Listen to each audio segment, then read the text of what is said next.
Olá, galerinha do quinto ano, tudo bem com vocês? Hoje vamos estudar sobre localização e vamos realizar as atividades 1 e 2 das páginas 5 a 7 e também o seguindo pistas das páginas 7 e 8 do nosso volume 4. Além disso, vamos estudar multiplicação de decimais e realizar as atividades 4 da página 14, 1 da página 15 e atividades 6 e 7 das páginas 17 e 18. Preparados? Então, vamos lá!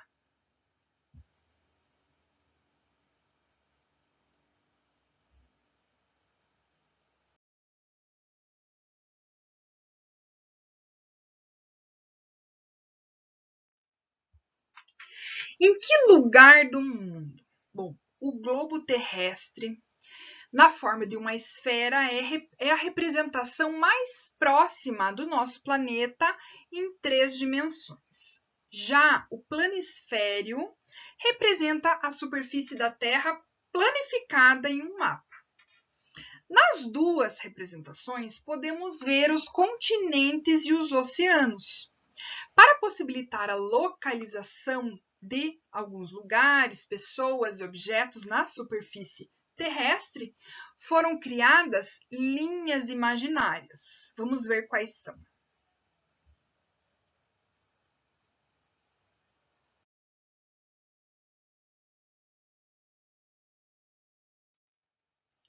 Observe, então, no planisfério abaixo ali, as linhas horizontais, chamadas de paralelos, e as linhas verticais, chamadas de meridianos. O paralelo inicial, 0 grau, em vermelho, é a linha do Equador e divide a Terra horizontalmente em 2 hemisférios, hemisfério norte e hemisfério sul. O meridiano de Greenwich é o meridiano inicial, 0 grau, em verde, e divide a Terra verticalmente em 2 hemisférios, o hemisfério ocidental e o hemisfério oriental.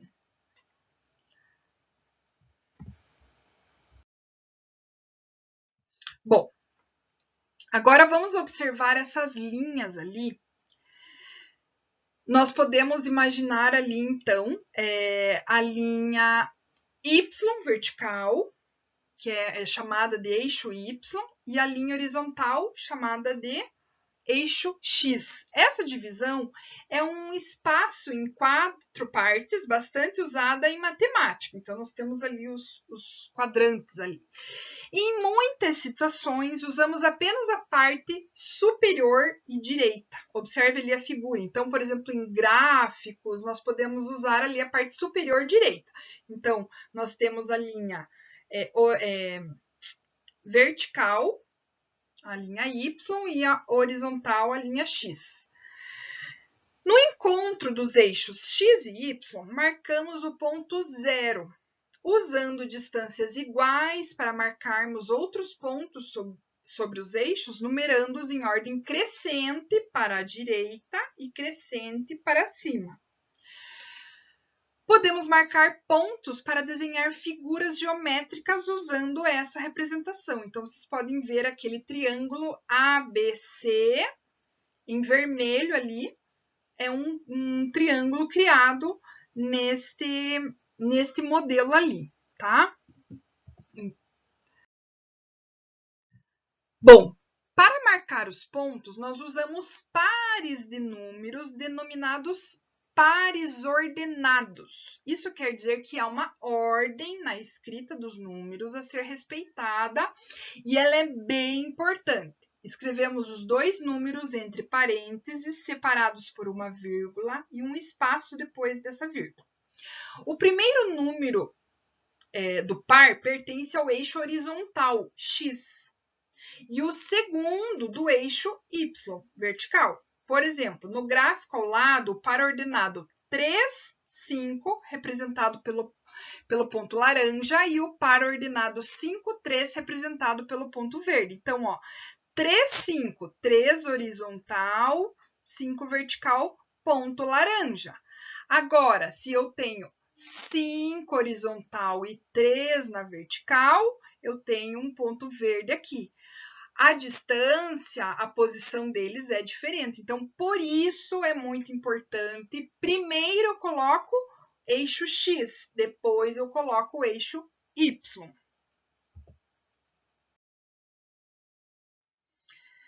Se o gráfico não está numa malha quadriculada, você precisa de um esquadro para marcar os pontos, pois ele ajuda a garantir o ângulo reto com os eixos.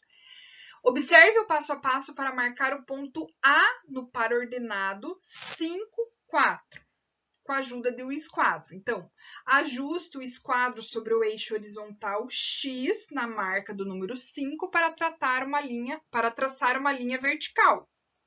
Ajuste o esquadro sobre o eixo vertical Y na marca do número 4 para traçar uma linha horizontal. O ponto A fica no encontro das duas linhas traçadas. Essas linhas podem ser tracejadas. Então, nós temos aqui, ó, o par ordenado 5, 4. 5,4. 5 eixo X, 4 eixo Y, certo? Agora, nós vamos observar ali no planisfério e responder algumas perguntas. Então, nós vamos utilizar esse tipo de localização ali. Pinte os continentes de acordo com a legenda. Então, nós temos uma legenda ali embaixo com cores e vocês vão pintar, então, o continente americano, América, de verde. Vocês vão pintar a África, continente africano, de laranja. Vão pintar a Oceania de cinza, a Europa de rosa e a Ásia de amarelo, tá? Neste planisfério, então, vocês vão encontrar no mapa os dois países marcados com um ponto vermelho e um ponto azul. Então, se vocês olharem lá, o ponto vermelho está lá, é o Canadá. E o ponto azul está aqui no continente cinza, na Oceania, que é a Austrália. Eles estão localizados em quais hemisférios? Então, se você observar aqui, o Canadá fica no hemisfério norte. Imaginem na linha, naqueles quadrantes ali, acima do eixo X, e a Austrália abaixo deste eixo, certo? O nosso eixo X neste planisfério seria o Equador, a linha do Equador, que é o nosso início nos planos, certo? Na nossa marca ali na representação do hemisfério norte e sul, o ponto zero é o hemisfério, a linha do Equador, para cima dela é o norte, para baixo desta linha é o hemisfério sul. Então, podemos dizer que o continente africano está localizado nos 4 hemisférios? Bom, como vamos ver isso? Olha só, então vamos imaginar ali a nossa linha do Equador e o nosso meridiano de Greenwich. Então, nós temos ali os quadrantes e o nosso continente africano, ele está exatamente aqui. Ele faz uma parte do hemisfério norte e uma parte do hemisfério sul. E ele tem uma parte, ó, no lado ocidental e no lado oriental. Então, nós podemos dizer que ele está localizado nos 4 hemisférios, sim, certo?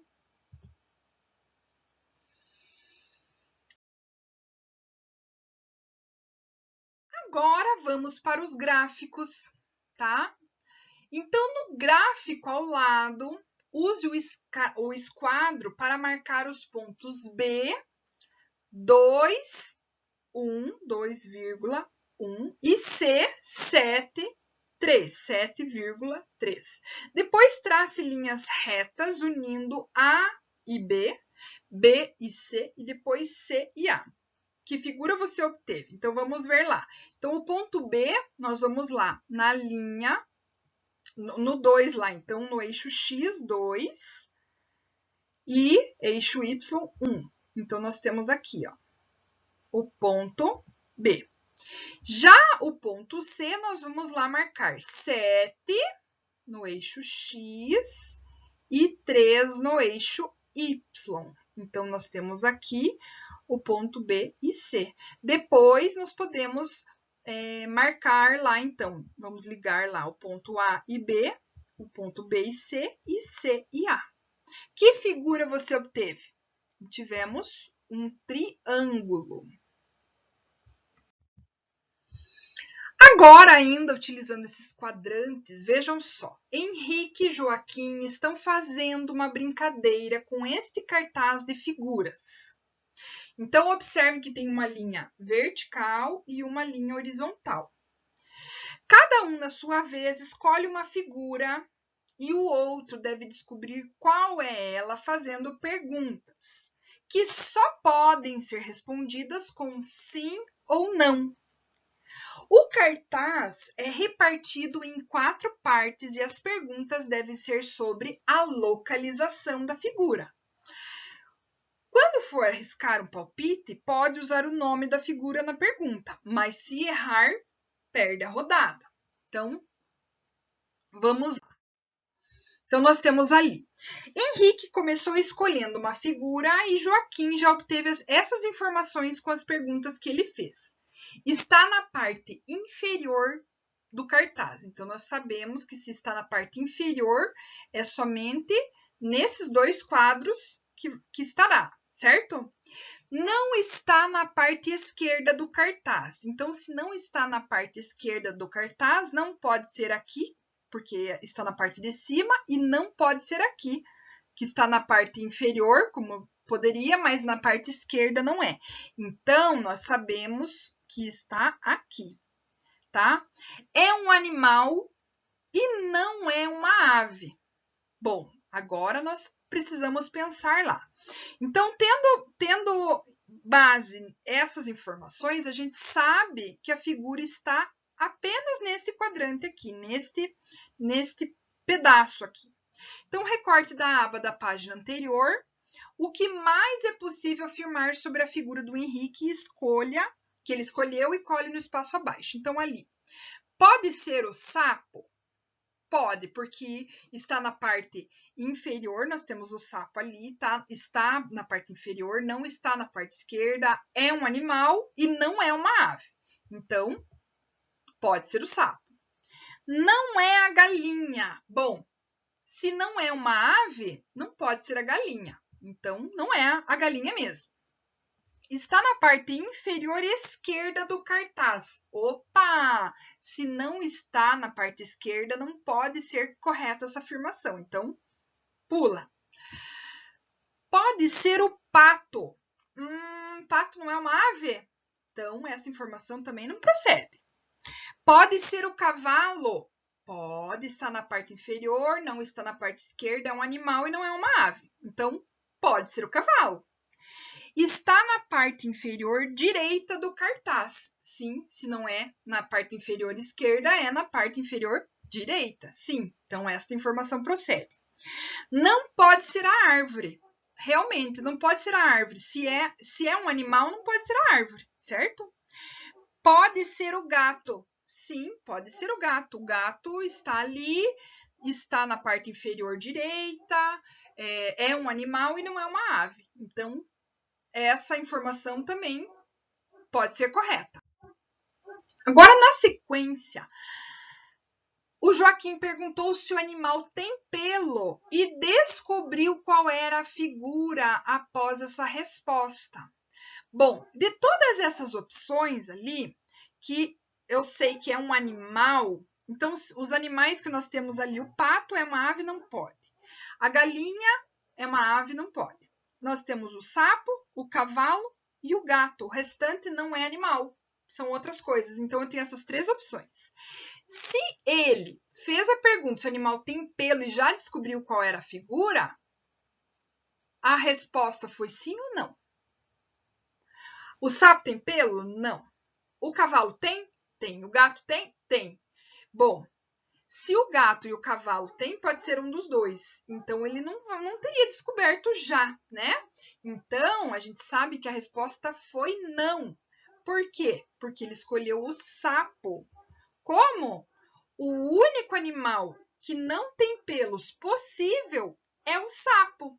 Já que se tivesse pelos, poderia ser ainda ou o cavalo ou o gato. E ele não teria descoberto qual era o animal escolhido pelo seu amigo. Bom, agora vamos trabalhar um pouquinho sobre a multiplicação de decimais. Bom, você sabe a diferença entre massa e peso? Bom, quando você se pesa em uma balança, está medindo o seu peso ou a sua massa? Bom, vamos entender um pouquinho sobre esse assunto lá. Então, massa é a quantidade de matéria que um corpo possui e é sempre a mesma, não importando o local onde o corpo esteja. Peso é a força com que a Terra atrai um corpo ou um objeto e depende da ação da gravidade. Então, em nosso planeta, a ação da gravidade é diferente do que na Lua, por exemplo. Por isso, o peso de uma pessoa lá seria diferente do peso da pessoa aqui. Nas balanças comuns que as pessoas têm em casa ou que vemos em farmácias, em consultórios médicos, o que se obtém é a massa. Então, ao usar essas balanças, temos nossa massa em quilogramas, mas todo mundo diz que vai se pesar. No entanto, esta não é a unidade do peso. Então, para calcular o peso, é necessário multiplicar a massa por 9,8. Vejam este número decimal ali. Esse número é o valor da gravidade aqui na Terra. É uma unidade de medida de peso, é Newton, e o seu símbolo é N. Este nome é uma homenagem ao físico e matemático Isaac Newton, que viveu entre 1643 e 1727. Então, para medirmos peso, é Newton. Massa é quilograma. Mas dizemos que vamos nos pesar. Vamos ver lá. Ó. Alice está pesando 27 quilos. Meu peso aumentou um pouco. Estou com 67 quilos. Bom, Alice tem 27 quilogramas. Para saber o seu peso, vamos multiplicar 27 por 9,8. Podemos fazer 27 vezes 9,8 ou 9,8 vezes 27, não é mesmo? Então, use uma calculadora para descobrir o peso da Alice e complete a resposta. Então, 27 vezes 9,8 igual a 264,6. Então, a Alice tem 264,6 newtons. Agora, veja como podemos pensar para fazer esta conta no papel. Primeiramente, escrevemos no quadro de ordens, tá?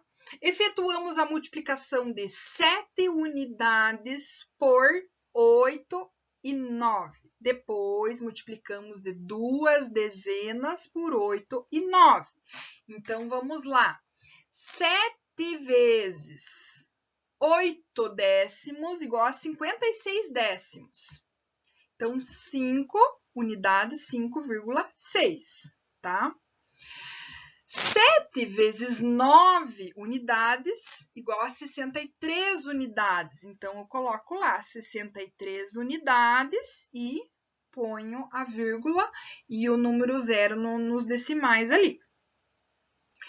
20, aqui agora o 2 não tem o valor de 2, aqui o 2 tem valor de 20, são 2 dezenas. Então, 2 dezenas, né, vezes 8 décimos igual a 160 décimos. Então, 160 décimos, a vírgula fica aqui na unidade, 16 unidades, certo? 20 vezes 9 unidades, 180 unidades. Então, nós temos aqui, somando tudo, temos 264,6 newtons. Então, o peso da Alice é 264,6 newtons. Não vou confundir com quilogramas, tá? Quilogramas é a massa. 264,6 é o peso, tá? Então, 264,6 newtons. Bom, quantos quilogramas você tem? Então, escreva a sua massa aqui para resolver algumas atividades, você vai usar esta informação. Então, eu vou imaginar uma criança com 35 quilos. Você vai fazer com o seu peso, hein? A gravidade aqui da Terra, já falamos, é 9,8. Então, 9,8 vezes 35 igual. Vamos lá. Então, nós temos lá 5 vezes 8 décimos, 4 unidades ou 40 décimos, né? Agora, 5 vezes 9 unidades, nós temos 45 unidades. Então, só completamos ali com o zero nos decimais. Agora, 30 vezes 8 décimos são 24 unidades, tá? E 30 vezes 9 unidades, nós temos 270 unidades e completamos ali também só com os décimos. Então, agora vamos somar tudo isso e teremos um peso de 343 newtons. Então, esta criança que pesa 35 quilos, que na verdade eu falei que pesa, né? Porque nós falamos, mas que esses 35 quilos representam a massa dela, ela pesa 343,0 newtons, ok? Bom, agora a Malu tem 56 quilogramas. Vamos calcular quanto ela pesa aqui na Terra. Acompanhe outro modo de fazer essa conta e lembre-se de que 56 vezes 9,8 é igual, é a mesma coisa que 9,8 vezes 56, tá? Nós fizemos lá elencando todas as etapas que nós fizemos e depois somamos tudo. Mas nós podemos fazer dessa forma aqui. Primeiramente, escrevemos os números um abaixo do outro, sem nos preocuparmos com a ordem de cada algarismo. Então, 9,8 vezes 56 ou 56 vezes 9,8. Em seguida, multiplicamos normalmente, sem pensar na vírgula do número decimal. Então, depois de somar as parcelas, verificamos quantos algarismos há após a vírgula nos fatores da multiplicação. Neste caso, há apenas um algarismo depois da vírgula nos dois fatores. Por isso, colocamos a vírgula no resultado, deixando apenas um algarismo após a vírgula. Então, vejam só. 6 vezes 9,8, nós temos aqui este número. 588 por enquanto, sem vírgula, e 50, né, vezes 9,8, então 50 vezes 98 ali seria 4.900.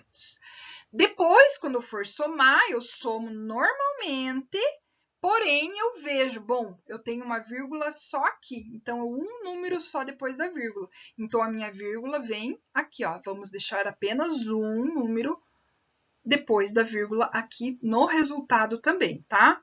Então, olha só, aqui na Terra, Malu pesa 548,8 newtons. Entendeu como se faz? Então, calcule o peso da Malu teria se tivesse em Netuno, sabendo que o valor da gravidade desse planeta é 11,15. Bom, aqui na Terra é 9,8, o peso dela é esse. Em Netuno, se ela for para lá, a gravidade é 11,15.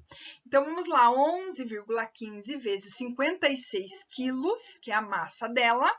Nós temos lá 6 vezes aquele número ali agora, vamos tirar a vírgula por enquanto, 1115. Nós temos lá 6.690. Agora, 50 vezes aquele número lá, quando eu vou fazer 50, o que eu posso fazer lá? Como é 50, eu já posso colocar um zero aqui, porque eu vou ganhar uma ordem, lembram? Então, eu vou ganhar uma ordem lá, então eu já posso completar com zero. Então, 5 dezenas, que eu já tenho o zero lá, 5 dezenas vezes 1.115, igual a 55.750. Somando isso, 624,40, porque eu tenho dois números após a vírgula aqui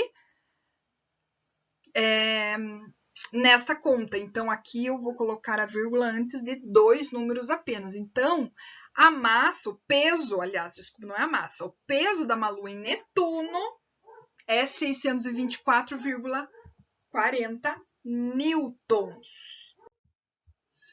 Bom, então, continuando fazer as nossas contas com decimais, vejam lá que a Luciana está pesquisando preços de um liquidificador e de uma batedeira que ela precisa comprar. Veja os preços que ela encontrou nas lojas A e B.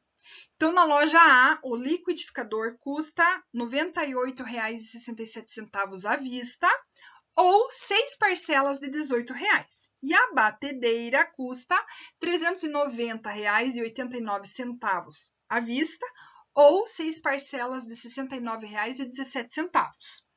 Na loja B, o liquidificador custa R$ 106,00 à vista, ou 6 parcelas de R$ 19,74, e a batedeira custa R$ 354 reais no valor à vista, ou 6 parcelas de R$ 68,00 a prazo, certo? Então, qual das lojas oferece o menor preço à vista para comprar os dois produtos na mesma loja? Bom, então nós temos lá na loja A, R$ 98,67, mais R$ 390,89, temos o total à vista, R$ 489,56. Na loja B, nós temos lá R$ 106,00 do liquidificador, mais R$ 354,00 da batedeira. E o valor esse valor é R$ 460,00, né? Somando os dois valores à vista. Então, qual das lojas oferece o menor preço à vista para comprar os dois produtos? Então, a loja B oferece o menor preço à vista. Bom, na loja A, qual é a diferença entre o preço da batedeira à vista e a prazo? Na loja A. Então, nós temos lá R$ 69,17 vezes 6, que é a batedeira. Então, o valor da batedeira é R$ 415,02. E 415 menos R$ 390,89, que é o valor à vista, né? A prazo, R$ 415,02 e R$ 390,89 à vista. A diferença é de R$ 24,13, certo? Então, se ela resolver comprar a prazo, ela pagará R$ 24,13 a mais. Se Luciana optar pelo pagamento a prazo e comprar os dois produtos na mesma loja, qual das lojas oferece o menor preço final? Bom, eu já vi o valor do preço a prazo da loja A da batedeira, certo? Então, agora vamos ver do liquidificador. Então, R$18 vezes 6 parcelas igual a R$108. Então, o preço a prazo da batedeira, eu já tinha visto que é R$415,02, mais R$108 do valor a prazo do liquidificador, ela terá fará uma compra de R$523,02, certo? Então, os dois produtos juntos custam R$523,02 a prazo na loja A. Na loja B, então, nós precisamos ver lá, ó, 19,74 vezes 6 parcelas, eu tenho o valor a prazo do liquidificador, que é R$118,44. Da batedeira, eu tenho 6 parcelas de R$68. E isso vai dar um valor de R$408.